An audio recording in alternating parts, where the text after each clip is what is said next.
Hi guys, so kararating lang namin galing sa Covenant 118, I guess that's the name.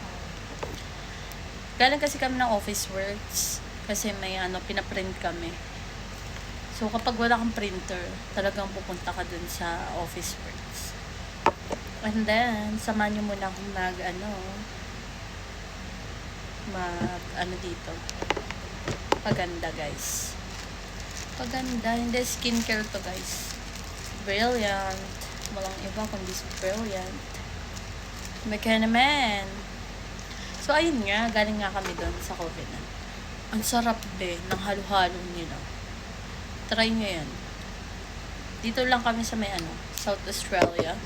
So yung yung ang hapde. Ouch. Nagbabalat na kasi yung face ko, kaya sobrang hapdi na niya. Ano ba? Ayan nga, nagbabalat na yung face ko. So, yung back to the topic, yung food, yung restaurant is, dito lang siya sa South Australia. Poraka. And then, lalagay ko na lang dito yung address guys. Masarap yung halo-halo kasi yun ang tinikman namin. Kasi sobrang init talaga dito guys. Parang umaabot siya ng 44 degree. Pero heat wave nga lang siya. Parang hindi naman totally buong araw is ganun. Like ngayon, hindi na masyadong mainit. Pero mainit pa rin. Iba kasi talaga yung init dito eh. Parang hindi siya kaya ng kapag nasa Pilipinas tayo, diba?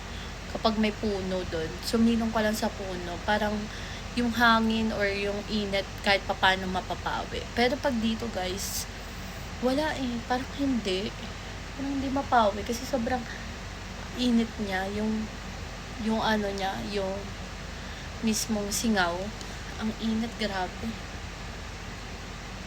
Basta ayun na nga, bukod sa halo-halo, kumain na rin kami ng dinner doon.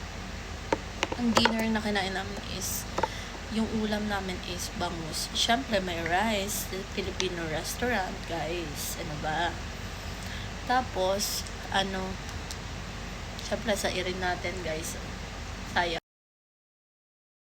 So, ayan, guys. Diba, nag-travel muna kami papuntang office work. Ayan. Tapos, pagpunta naman ng Covenant, may hindi inaasahan na makakasama namin yung aming mga ka-churchmate. Diyan na kami nagkita-kita, nagkagulatan. So, may kasama kami kumain.